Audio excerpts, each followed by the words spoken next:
Corona kits तैयार करेंगे। इससे ये कि हमारे जो वर्कर्स हैं उनको रोज़गार भी मिल जाएगा, और दूसरा ये कि डॉक्टरों की भी हमारे मुल्क में जो कमी है कोरोना किट्स की वो भी पूरी हो जाएगी। मेरा नाम तसव्वुर गफूर है और हम तकरीबन 20 साल से गारमेंट्स का काम कर रहे हैं। तो कोरोना वायरस जैसे ही आया तो गवर्नमेंट ने लॉकडाउन किया है, मार्केटें बंद हुई हैं, तो हमारा कारोबार जो था तकरीबन बंद हो गया।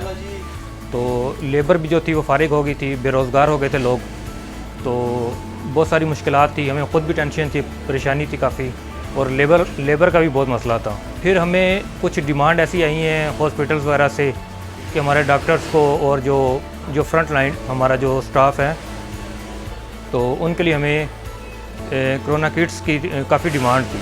तो हमने फिर ये फ़ैसला किया कि अपने डॉक्टर्स के लिए मेडिकल किट्स बनाएंगे और मास्क तैयार करेंगे।